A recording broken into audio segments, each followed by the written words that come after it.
All right, afternoon, everyone. I'm looking forward to this. I'm very looking forward to this session. The stuff I'm going to be talking about are things that I've been working through and thinking through and wondering in the last probably 2 or 3 years. And I'm excited about what God can show us as we're thinking through this and as we are working through this concept that I want to talk about. I named this session Strategic Church. And what I want to have is I want to have each of us thinking through what does it mean to have a successful church? And what do we do as the youth here in 2021 as we're looking forward to the church that will be tomorrow's church and the role that we're playing in the church now? What is church and how can we fill that role that we have in it? In the last couple of years, I think we've all been noticing more and more, and we've been thinking, hearing, talking about what has been referred to as the new Marxism. I'm not going to comment so much on what I think about the idea of Marxism, but let's suffice it to say it's something that I think scares a lot of us as Christians with a bit of history of the world. We know what Marxism has done throughout the world, the effects of communism, which was inspired by Marxism. And I think a lot of us are looking forward to the next 100 years and wondering, what is America going to be like? What's the world going to be like? And we're wondering, how do we be the church in the next years? How do we combat this threat of a totalitarian, potentially authoritarian system of you must think according to the party line? And we've been noticing that trickling down from the universities into kind of every area of life, the way we look at gender, the way we look at racism, and some of these real issues in society have been kind of perverted with a very specific Marxist tint in many universities. And so we're all wondering, how do we be church with that? What I want to do is I want to turn to the example of someone who actually lived in a Marxist society. And he asked the question, how do we be strategic? How do we effectively live out church in a time period when everything that we Christians stand for is despised and rejected, and you're not allowed to be a Christian? That's what Pastor Kolakovich lived in. Kolakovich lived in a country called Czechoslovakia, originally grew up in Croatia. And Kolakovich was a pastor in this place, and he was effectively anti-Nazi. He talked about the dangers of fascism, and he lived in a country that was taken over by the Nazis, and Nazi Germany was perhaps the biggest threat at that time in Eastern Europe. He fled his home country of Croatia and went to Czechoslovakia, ultimately. And he began seeing the Nazi forces being turned back as Soviet Russia came from the east, slowly pushed Nazi Germany and their armies back to Berlin. So he was watching the Red Army invade country after country, and he was a student of history, and he knew what the result of the Soviet thought, Marxist thought, and what it had done to Stalin and what it would do to the rest of Europe. And he said, look, if we don't do something about the church under an authoritarian regime that says you must toe the party line, you must agree with the state or else, is just going to fold. And so Kolakovich went to Czechoslovakia, and Czechoslovakia, just for a bit of history, was a country that combined two ethnic groups. It was the Czechs and the Slovaks. They didn't agree on a lot of things. They were very different, but they were held together in an uneasy alliance.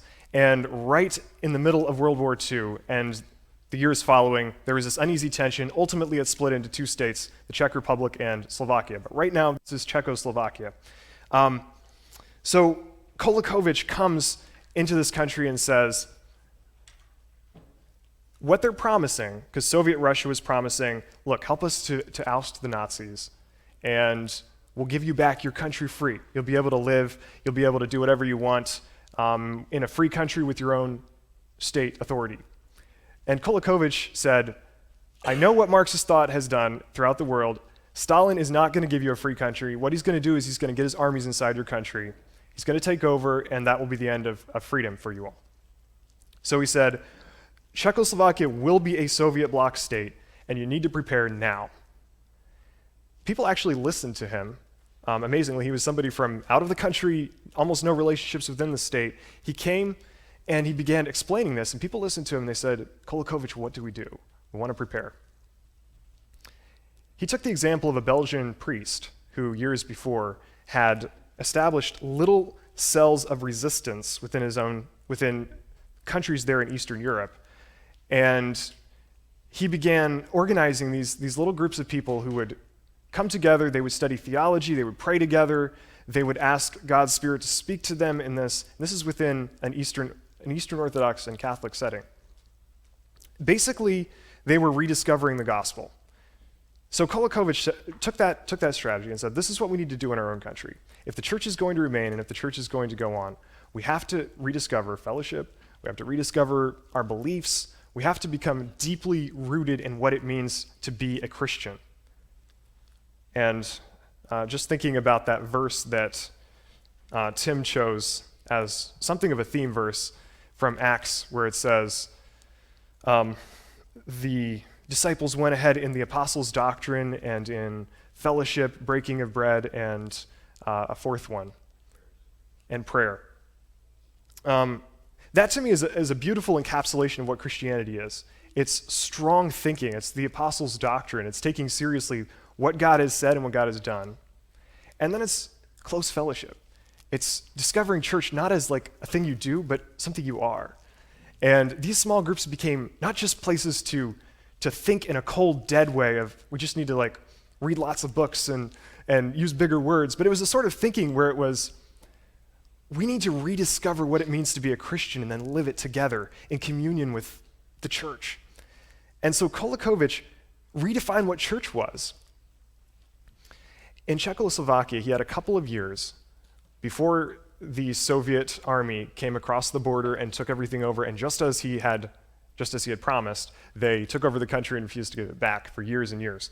Kolakovich's church became extremely persecuted, but the work he had done ahead of time in preparing the church and in saying, we need to think strategically or we're not going to make it. And through the work of the Spirit within that church, the Slovak church in Czechoslovakia was one of the strongest in Eastern Europe and withstood years and years of persecution from the state, with the state telling them, you have to believe what we say. And the Slovak church said, no, we believe in the Bible. We are Christians. And they lived out Christianity right there.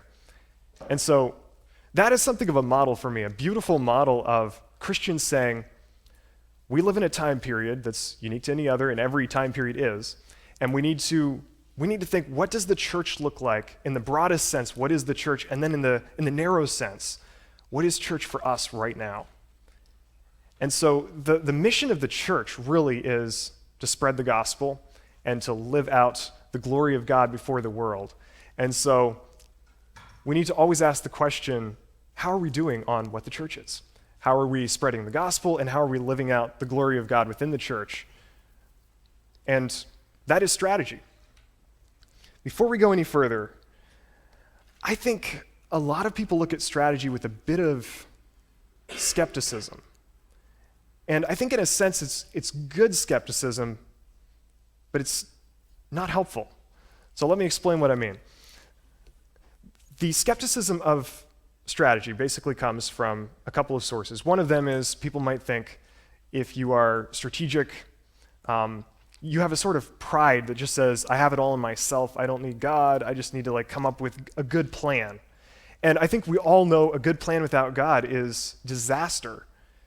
And so what I don't want us to come away with from this talk on strategic church is you need to come up with a strategy or a plan of how to do church in some sense outside of God. But in the Christian sense, everything under God, the entire story of being a Christian is everything to the glory of God. And so it's this idea of the Spirit and thinking together. It's the idea of God working through the church and us making plans, both together, where we can't leave out either. And so But I think we need to ask the question, okay, so what was Jesus? Was Jesus strategic? Was Paul strategic? Was the early church strategic? Did they just have sort of a model of the way you need to do church at all times, and they stuck with it, and that's why they were so successful? Or did they ask the question, what do we need to change to be more strategic? What does a good plan look like as they prayed and as they walked in the Spirit? So I want to start with Jesus. What did Jesus do? Jesus founded the church. Right from the beginning, in a unique model, he sent out the disciples 2 by 2, and he said, don't take any notebooks with you, don't take shoes, don't take extra money. Just go find a village and find the people who are people of peace. Go hang out with them, preach the gospel, tell them that the kingdom of God has come, heal the sick, etc. And he gave them actually an interesting set of instructions that was strategy. He gave them something that kept them from getting off track.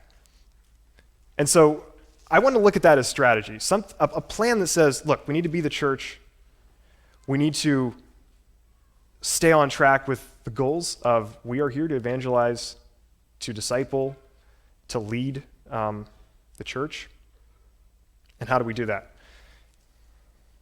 Matthew 18 and Matthew 16, which Rick alluded to, talked a little bit about, he gives the disciples a roadmap for how to navigate interpersonal relationships. What happens when you have sin within the church? And Jesus says, call them, go to this person yourself, go talk to them, and if they don't listen, gather more around and talk about this. And ultimately, you want to get the person, you want to work with them, you want to give them the chance to be redeemed. And that was another strategy. What do interpersonal relationships look like within the church? One more example from Jesus. He told his disciples, start evangelizing in Jerusalem, and then go to Judea, go to Samaria, go to the ends of the earth. That was a unique plan. He could have done it any other set of ways. He could have said, start in the end zone and work back so that you can make sure you get everybody, or whatever. But he chose to give them a specific strategy. Start in Jerusalem. Preach the gospel right where you are. Go to Judea, etc., to the ends of the earth. That is strategy.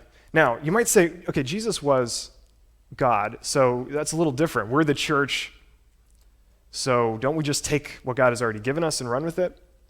My answer to that is the Apostle Paul. Because the Apostle Paul was not God, and he had a lot of strategy.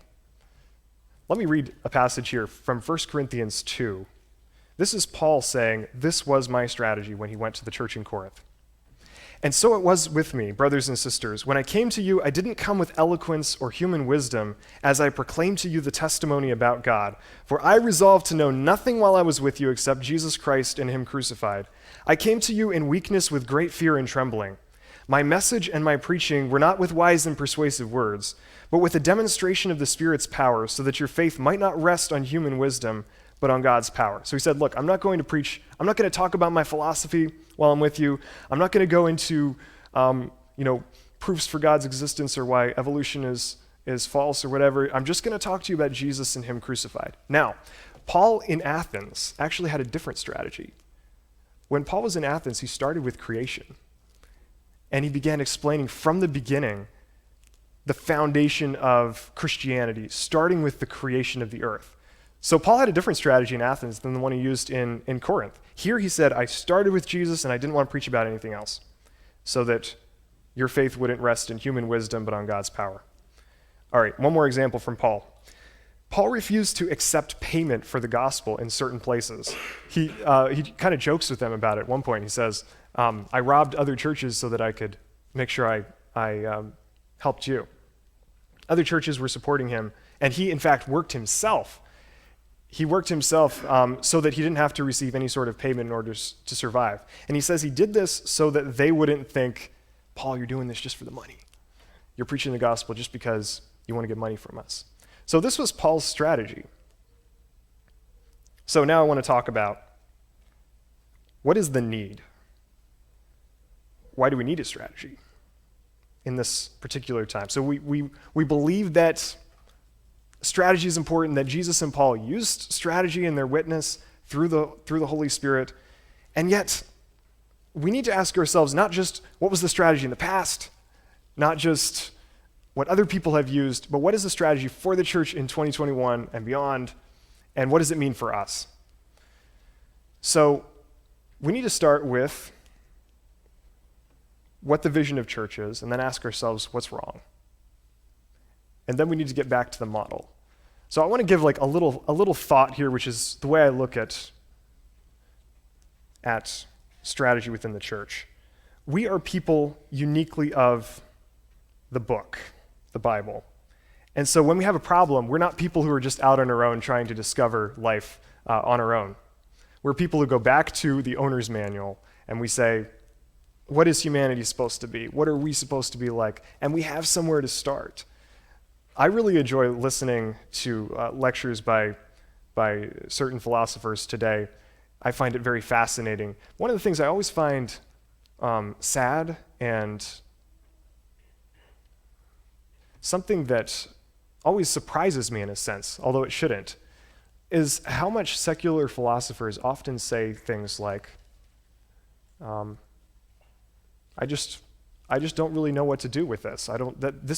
When it comes to how to fix the world in this sense, we just don't have answers. We're groping, we're grasping for a solution to this problem, whatever it is. And in the other sense, we're all humans, so we all have those things where we run into, and it's like, even us Christians, we say ourselves, we're all finite, we don't have all the answers, but we do have the answer, and that's the difference. So Christians go back to the roadmap when they're trying to discover, who are we? How do we get back to the truth? I'm going to divide this into two categories. When we're talking about need within the church, what is the church? Because the effective roadmap is we want to have the apostles' doctrine and the breaking of bread and the prayers together and the fellowship. That's the model of church. So when we're looking at what's wrong, it's always going to come back to one of two things, fellowship or thinking. Now, fellowship, I don't just mean church when I say that, like a fellowship. When I say fellowship, I mean the organic, like coming together to talk about things and coming together to know you as an individual and for you to know me as an individual and for us to pray for each other and be there for each other in every way possible. That is fellowship. It's not just like I go to a place where Christians get together. That's fellowship. When I say thinking, I don't mean thicker books necessarily. I mean we need to think through life in the sense that we go back to what is true and we highly guard the truth, which is the Word of God, so that whenever something goes wrong, we can always say, no, that's the truth. This is what the Bible says. This is what true philosophy, true thinking, true theology is. And so thinking should never be something cold and dead where it's like, where people joke about intellectuals, which sometimes unfortunately is true, of intellectuals just kind of have their heads in the sky and can't do anything right except for thinking. Which, as I said, sometimes is true. But thinking is supposed to be not just something in your head. It's supposed to be something that connects to all of life. And so the connection between here's what I think about life and here's how I live my life, and Christians should uniquely be very, very close. And so the resurrection shouldn't just be a neat thought that we think about every Easter. It should be something that's like right at the tip of our tongues when somebody says, so why do you do what you do? We say, it's because of the resurrection. I'm okay with suffering. I'm okay with going through hardship because the resurrection shows that we are headed as Christians for new life forever and ever. And so any sort of hardship between now and then is insignificant compared to the sort of glory that's going to follow. That's Christian thinking. That's the way Paul talked about suffering. He says, everything I go to is nothing compared to the glory that should follow. And he talks about the resurrection as being the point in which everything changed, the unique hope. So, two areas, fellowship and thinking. And none of them are cold and dead. They're supposed to be together. Fellowship as something organic and something personal, and thinking as something that's deeply connected to our actions. So it's not just theoretical, but it's practical. I want to talk about each of those categories then as issues. Unsuccessful discipleship. Unsuccessful discipleship is when the church tries to be on mission in the world and fails. It's what happens when the church wants to reach out to others, but nobody's coming into the church. I heard a poll last week, I believe, that said that 60% of Americans identify as something other than Christian, which actually kind of shocked me. I thought it might be something like 60% the other way, 70%, something like that. For most of the 20th century, almost everyone in America identified as Christian in some sense. And we might talk about it like we want to spread true Christianity. Not all these people are Christians, and I get that. But there was the sense at least that we're living in a Christian society. And the people around us are more or less God-fearing. That when we're talking to our neighbor or relating to somebody on the street or going to the store or whatever, we're basically in a Christian society where everyone thinks about the same way, that you should be a good person and you should, in the sense that, there's a God, and so God will ultimately, you're ultimately going to go to judgment someday, so you need to do what's right. That is no longer the case. And so that's a fact that we should look squarely at. It's not something to avoid, because that is the reality of the millennium that we're in, and that's the reality of America right now. So if we're going to reach out in a society that's distinctly non-Christian in more and more ways, and in some ways anti-Christian, we need to change the way we look at discipleship. Now, there's a response to that looks like, let's figure out all the things that they like, they being everyone who's not Christian, and let's try to craft church sort of after everything that other people outside the church like. So let's make sure we get our pink carpet and our coffee and our whatever else that supposedly non-Christians like, and let's make sure our worship music is just right. And hopefully then everyone's going to want to come in the church and we're going to be successful at evangelism. That has failed so dreadfully in America. And I hope we accept that, and I think we do. So we still need to be strategic, but strategy can't look like that because that's a failed strategy. And it's failed because we were giving up our beliefs in some way. The belief that it's really all about Jesus. It's not about the things that we give people. But church is the fact that God is there, and the fact that the church is different is because God is with us, not the fact that we have extraordinary pink carpet. And so we need to understand, what is it then? If we're being unsuccessful at discipleship, and it's something I think about and I pray about, I wonder about, why is it that we're not as successful, perhaps especially Anabaptist churches, but churches all across America aren't that successful in evangelism? Why is it? If we give up our beliefs to try to get more people in the church, we're failing. We don't want that. But on the other hand, we do want strategy. And it has to be the sort of strategy that is Spirit-led and that comes right from our beliefs. I'm going to circle back and talk about that in a minute after I get through. I'm going to kind of fly through the list of these things fairly fast, and we're going to go back to what does it look like to change the way we think about discipleship in order to reach Americans when it flows from our views of Scripture and from our beliefs instead of going outside of our beliefs to try to win people. I'm going to come back to that. First of all, let's hit these other points. Still on fellowship. So the first one, unsuccessful discipleship. Why is it that we're doing so poorly at unbelievers coming and discovering God and being in the church? Second thing is loneliness. I see a lot of people, I hear from a lot of people who say, look, I'm in a church. In fact, I'm in a big church. And I have a lot of people around me. I know a lot of people. I kind of recognize a lot of faces, but I'm not really at home. I don't really feel like I'm in a community that cares about me. They don't even know what I did last week. And they don't really necessarily look like they care. And so loneliness should not be in the church if we're doing the fellowship thing. If we got fellowship as part of, the apostles' doctrine and the fellowship, breaking of bread and prayers, if we have the fellowship part of that, we should not have loneliness. And if you think about what Christianity really is, loneliness doesn't make sense in light of that. Because we talk about it as a body.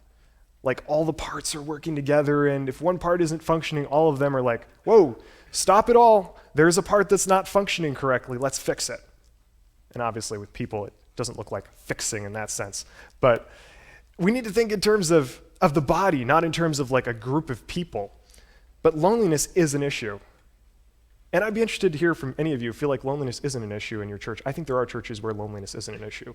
I certainly do. I think it's something that every church is going to deal with in some way or another, and there are some people who just aren't open to having that sort of fellowship and back and forth in the church, and that's a problem too. But I'm asking, if we are church, if we're going to be the strategic church, what does it look like to really combat the problem of loneliness? Third thing, weak Christians. I feel like I've been in some time periods in my life, and certainly many people that I've closely related with, I think we all have faced in some time periods of our life not growing, and we just feel like we're stuck. And we talk about not connecting with the Word, and prayer seems dead, and like I'm hitting a wall every time I try to connect with God. And in some sense, being a Christian, you run into some of those dry times in our life where we have to press in and ask God, what's wrong? I want to work through this and discover God in the middle of this dry season of my life. But what about when it's an epidemic?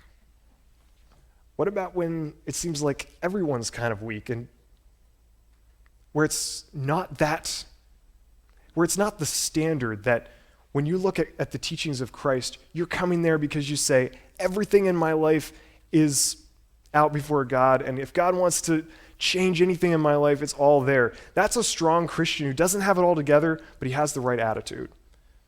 What if we're not teaching that enough? Of Christianity looks like whole life discipleship, where God's message and the glory of God is the central theme of our life.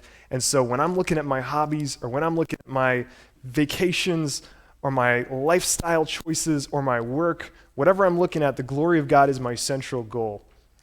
That is an exciting life. And I wonder sometimes if it's not really the standard, and it's not really what we're even trying for, or what we pretend like is the norm. I think a lot of times we pretend like the sort of weak Christianity of like not really, alarm. We pretend like the weak Christians, the weak Christianity of it's just okay if I haven't really connected with God for a while and I'm just kind of trying to make it for a while without really hearing from God and without really loving His Word. If that's the norm instead of the exception, that's a problem. But it's a problem that God wants to be fixed. And it's a problem that if we're going to be strategic church, then we're going to care about. And we're going to ask ourselves, what does it take to preach strong Christianity instead of being okay with weak Christianity?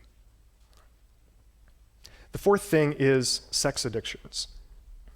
And this has obviously become an epidemic as well of perhaps staggering proportions of people, of us,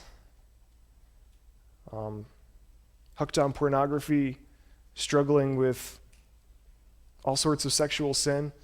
And it's something where I think a weak church is the one that doesn't talk about it. But sometimes we feel like we want to be strong, so we don't want to talk about it because it's embarrassing. And I'll give this example.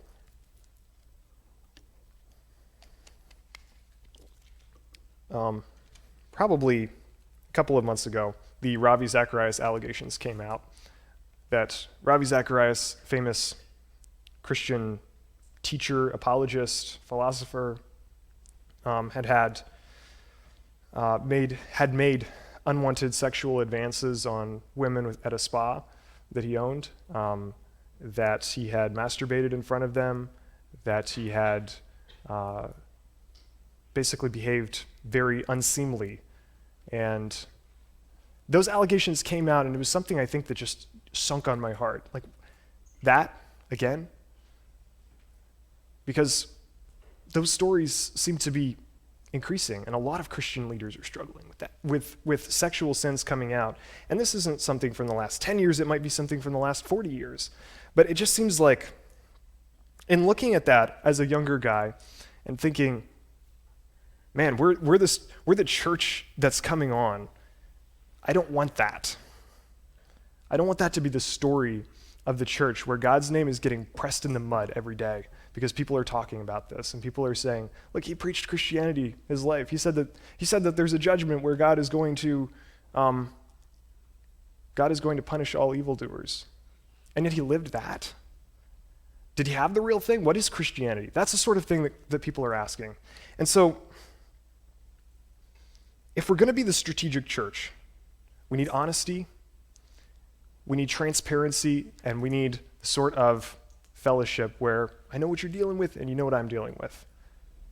And to where sins of any sort, including sexual sin, can be something that we talk about and we deal with in the church. It can't be something where it's all shushed. We won't talk about it until it comes out and the world despises God because of it. Strategic church looks like facing our issues head on through the power of God's Spirit and making changes to be strategic. All right, fourth one on fellowship. Lack of strong leadership. I know many strong leaders in my life, including the elders here in this congregation, that are incredible.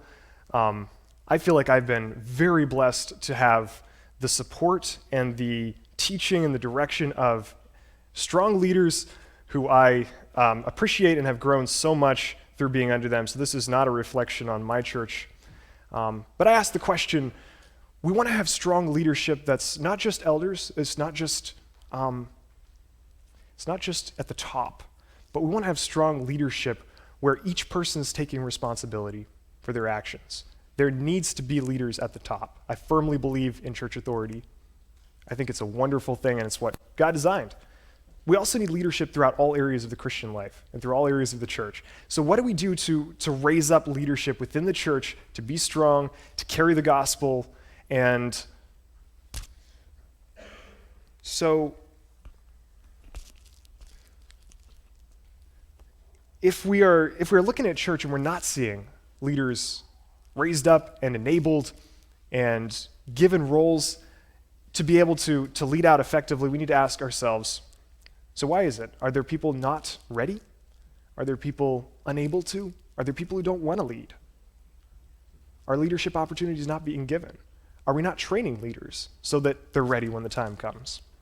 I think those are all pertinent questions that we should be asking. We need strong leadership to be the strategic church of tomorrow. And through God's Spirit, the church can, and I believe the church will be more a church raising up strong leaders so that the gospel can be spread and so that the church is strong on every level. All right, let's turn from fellowship issues to thinking issues. First one on thinking issues is the sacred-secular division, and I'm going to touch on this really briefly because I already nailed it a little bit. Sacred-secular division is this idea that I have my area of life where there's like Christ's commands, like don't hate your brother, like the Sermon on the Mount, all the things that Christ says you should do, and then you have things in the epistles. You got to love your enemies. All of those commands, whether they came from Paul or whether they came directly through Christ, all of these commands of God, there's like the area of my life that's touched by those commands where it's like I need to do what God says. And then there's the area of life where I kind of do my own thing, and I should be a good person in all of life, but there are areas of my life that aren't really touched by my Christianity. And so I have to figure out life on my own. I think that this actually touches us maybe more than we think, because I may have parodied that view a little bit too much, but I think we all do that sometimes, where it's like, so when it comes to my hobbies, what does that look like? Are there Christian hobbies? Like, does God say that this is wrong? we start asking those questions of like, I want to get this right. Like, what does God say I must do? I want to suggest that that's the wrong way of looking at life. And the Christian way of looking at life is when Paul says, whatever I do it with all my heart as to the Lord and not to man. And when he says, whatever you do in word or in action, in deed or action, do everything to the glory of God. It's that sort of whole life spirituality that defines us as believers. You know what? That is incredibly attractive. When you meet someone who their entire life, all that they do just flows right back into the fact that they love God. It's not that they have a whole system of rules and they're like, yeah, I can point the chapter and verse where that shows that I must do this, but then when it comes to this, God just doesn't really say anything about it, so I'm on my own. That's not very attractive. When you meet somebody who says, everything flows back into the fact that I love God and the fact that I love my neighbor. And so whether it's what I'm doing when I am in work or in my hobbies or whatever, it's all because of the fact that I love God. And so when we're talking about reaching out to others, relational discipleship, having that division between sacred and secular and between what God says I have to do and what I can try to figure out on my own, not supposed to be there. When we have that division, that'll stop us from evangelism. But when we have the sort of discipleship that flows from everything in my life is all under God, that's when we start making progress in all areas of life because it's distinctly Christian. Number 2, in thinking issues. I think we're unprepared for assaults on our beliefs. I do see, and this is very encouraging, I see a lot of young people who are more and more, like myself, more and more thinking in terms of beliefs and saying, what's true and what's false? I need to figure this out. And not in a godless way, but in the sort of way where you say, I want to know God and I want to know what God says, and I want to discover everything about Christianity and about this lifestyle that Christ lived. When we're not prepared to defend our beliefs in the public square and defend our beliefs when unbelievers ask us about them, we're not prepared to do discipleship and we're not thinking well. And so, on that, I want to suggest that we take a closer look at our beliefs, but we do it intentionally. I don't want you to just say, well, I need to figure out all my beliefs, so let me start making a Google Doc and write down all my beliefs and try to find Bible verses for them, because that sounds really boring. What I want you to do, and I don't think it would even be that helpful, what I want you to do, to think about doing, is I want you to think about, when it comes to the resurrection, how does that impact all areas of my life? When it comes to the cross, how does that impact all areas of my life? The central things of what you believe can impact every area of your life if you think that way. And so as Christians, let's think, and as young people, for the strategic church of tomorrow, let's start thinking in terms of what do our beliefs impact? How do they impact our life?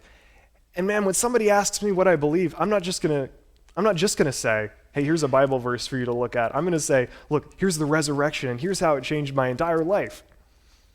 Last year I had a little note card that I put on my desk that said, if the resurrection is true, how does it change how I live today?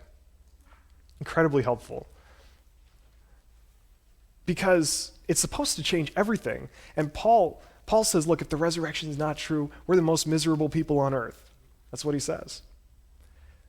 The resurrection is supposed to be something so integral to the Christian faith that knowing it and knowing what it means should make you get up out of bed and enjoy life. And it can. And so allow the resurrection to be something that's impactful in your life by thinking about it and not thinking about it in a cold, dead way, but asking yourself, if the resurrection is true, how would it change the way I live, the way I relate to my parents, the way I relate to my boss? How would it change that decision that I make about my money? It can be an exciting journey of realizing how your beliefs affect your life if you're willing to make that step. The third point on thinking issues, fear of reason. This is something where I've realized myself and many others included, tend to look at reason as something dangerous, perhaps anti-spirit. Like we want to be spirit-led, and reason just seems like it kind of takes away from living in the spirit. Or reason can look like something where it's proud, and it's something that you do because you want to beat someone up intellectually. And I'll be honest, there are times when I wanted to beat someone up intellectually, and where I thought in terms of that. That's reason that's used wrongly. That's not a problem with reason, it's a problem with our pride. And so with reason, if we have a fear of reason, when we're having discussions about politics or education or theology or anything else, if we're afraid of reason, it damages the way we think in every category, because we're unwilling to really take our beliefs seriously, and we're unwilling to really defend them honestly. Let me give you a couple examples. Just for reference, how many of you are familiar with the straw man fallacy? Could you raise your hand? Okay, maybe a quarter. A straw man fallacy is when you take the opponent's argument and you try to make it look as dumb as possible so that you can refute it. Now, why is this wrong? It's wrong because it's dishonest. So what reason comes down to, I'm using this as one example of reason because I want to show how reasoning well is actually very, very Christian. When people use the straw man fallacy, somebody gives an argument for what they believe, and you say, that's so dumb. Let me show you how that's dumb. And then you start saying their argument back to them and trying to show how dumb it is, but you're actually twisting their argument so that you make it look as dumb as possible. You're not really giving their argument a fair trial. That is what straw man fallacy is. It comes from the idea of boxing, I believe, when if you want to take on an opponent, instead of getting the real guy out there to trade blows with, you set up a straw man that looks like him, and they just knock the straw man over. And that's, it's supposed to be like a really dumb illustration of what happens when you want to win an argument, but you're doing it dishonestly. So what we need to do, instead of using the straw man fallacy of trying to destroy something that's not really the opponent's argument, we need to honestly take a look at it. And when we disagree, we need to take the other person's basic ideas seriously. We need to respond to those ideas, not to the straw man of them. And we need to honor them by taking their beliefs seriously. Other fallacies are the red herring fallacy, when you try to distract from the argument when you realize you're losing, which is incredibly easy to do if you feel like you're losing an argument. You try to change the subject, or you go on to something else where you feel like you can win better. The honest thing to do is to admit that you're wrong. Admit that you didn't win that side of the argument, and listen to what the other person is saying. That's honest reasoning. Why is that important in the church, and why is that important for the strategic church? Because we're going to have a whole lot of conversations with unbelievers now, much less so than believers, because unbelievers are what are predominantly in our culture just now, by far. And we need to be honest about those conversations, and within the church, we need to be honest about the conversations about our beliefs. When we're with someone we disagree, we need to take what they say seriously because we are honest truth seekers. That's what Christians are. And so whether it's a straw man fallacy or the red herring fallacy or any of the other many fallacies, those things are good to know, and those things are really good to value, to knowing reason, knowing how to effectively share your beliefs and take the other person's beliefs seriously and respond to them, will make your conversations about life and any other category so much more effective and so much more helpful. So don't have fear of reason. It actually comes from the character of God as honest and as non-contradictory, and we need reason in the church, but only reason that's humble and reason that's under God. We're going to have a discussion here on, I believe, Thursday afternoon between Drew and James, Drew Barnard and James Charles. I'll be moderating that. And that discussion, I think, is going to be very interesting. It's going to be on the topic of evangelism and dealing with the culture around us. What are choices that we need to make to be more effective? And what I would like that discussion to be is to be something of a model of here's what Christians look like when they're taking each other's arguments seriously, when they're having respectful dialogue but disagreeing strongly. I don't know what things Drew and James will disagree on. We're going to kind of figure that out as we go, which will be great. But we want to have just a deep and helpful conversation that is Christian in every sense. Taking reason seriously and being humble and coming about that well. So I hope you're all there for that. I'm looking forward to that. The fourth point on thinking, poor processing of controversy. I'll just touch on this briefly because that flows into the last question. When we don't know how to deal with controversy in the church, when two people that we agree with, love, think that they're great Christians, disagree. When those two people disagree, how do we deal with that? How do we deal with it when someone that I know deeply disagrees with something I believe in, and yet I know that they're a believer and that they're following God? How we have those conversations determines how many church splits we have. It determines how much love we see in the church. Those are huge things. We need to process controversy well, and again, thinking must be personal.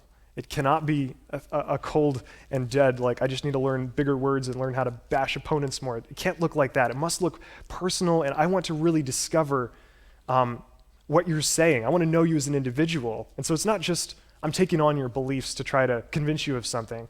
It should be I want to know you as a person. And so I take your beliefs seriously, and I think about the gospel and about what my beliefs are because I want to discover truth with you.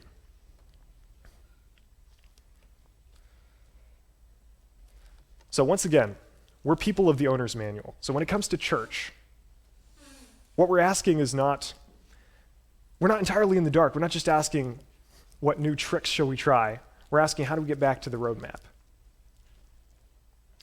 Where we've been wrong, where things are not going well, and we talked about weak Christians and loneliness and sex addictions within the church and fear of reason and all of these things.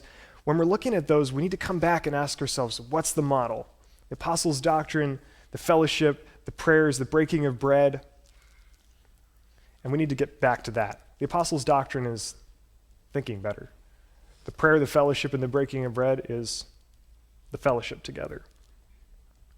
So I want to ask you to do two things. As you're looking forward to 2021, as we're in 2021, looking forward to the rest of it and beyond, commit to relational discipleship.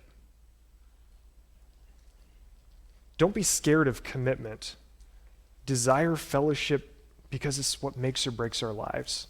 Desire to really know people around you, the people in your church. Make church something that's not just something you do, but really get to know the people around you. You can't get to know your entire church if your entire church is hundreds of people, and that's okay. But get to know the people right around you and press in to know them relationally and to be discipled together. Number one, commit to relational discipleship. Number two, resolve to think. And that thinking cannot be, let me say it one more time, cannot be cold and dead, but it must be relational. Our thinking must be in terms of God, in terms of loving God, and in terms of loving each other. We have to work through our beliefs. We have to ask ourselves, look, how do we work through the resurrection and the death of Christ and the idea of kingdom, which is huge? How do we work through those central ideas of the Christian faith and apply it to our lives in every way? How do we discover the joy, the love, the power of God in every area of life? But we need to ask those questions together and under God. So we need to have relational discipleship, and we need to think. A couple more things on the point of thinking here. We're the generation that doesn't want to act unless we're convinced. If we don't believe that something is from the Bible, we're not going to do it. If we believe that there's church rules, let's say, that don't come from Scripture, or we don't agree with the beliefs, we don't want to do it. There's danger to that. There's also, I think, a good sense in which our generation is realizing we have to be committed to our beliefs. We have to be able to defend them. We can't just say, this is what our church said.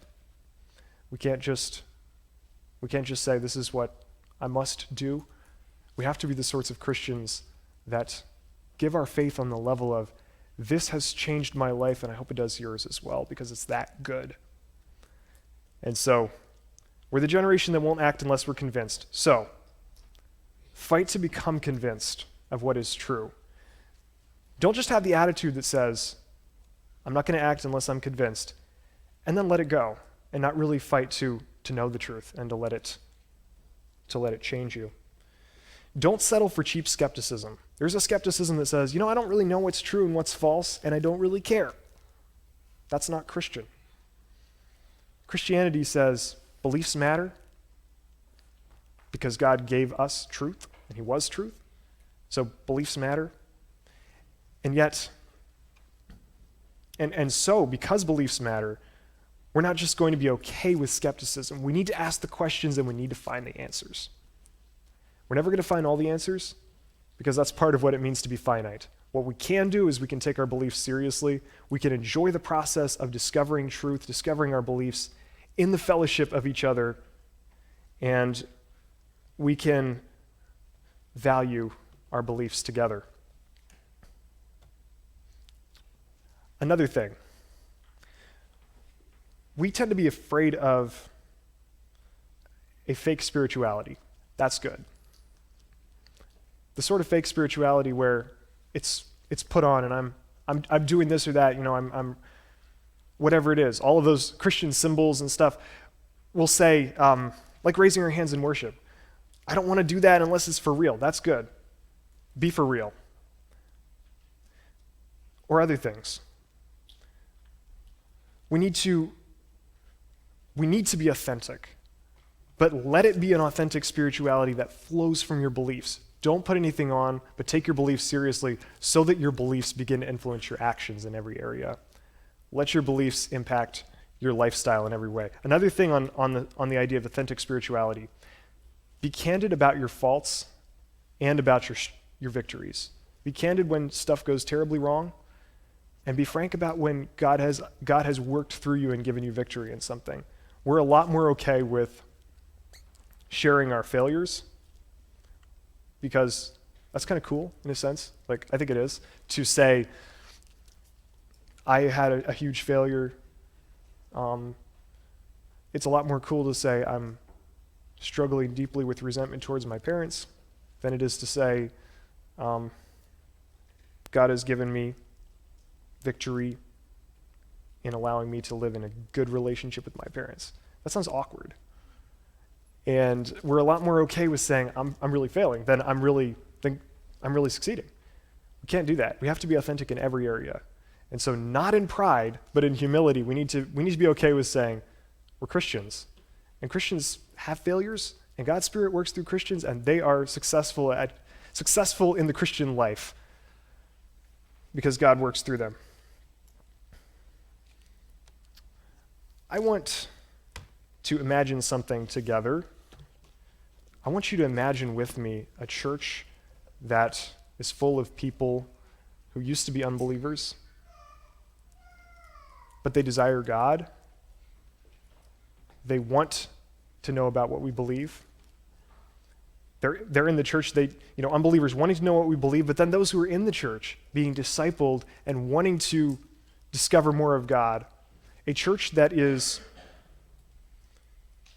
not full of members who are lonely, not full of members who are struggling forever with sex addictions that they can't break, not full of Christians who don't care for reason, but full of Christians who are enabled, who take their beliefs seriously and understand how their beliefs affect every area of their life. I want you to imagine a church that strategically works on those areas in which we're poor. And in relational discipleship, in fellowship, and then in thinking better about our beliefs, and in thinking together. A church that works on those two categories and lets the truth of Christianity and everything that the church was, strong in the apostles' doctrine, strong on the breaking of bread and fellowship and the prayers. Imagine a church that's strong on those things and that is prepared, like Kolakovic's church, where they had thousands of resistance cells that kept the church alive and kept it one of the strongest churches in all of Eastern Europe. What does strategic church look like for us right now? How do we work on those core areas?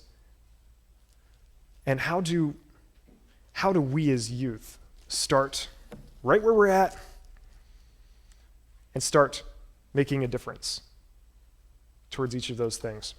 This book is Live Not by Lies. I took the story of Kolakovich from it.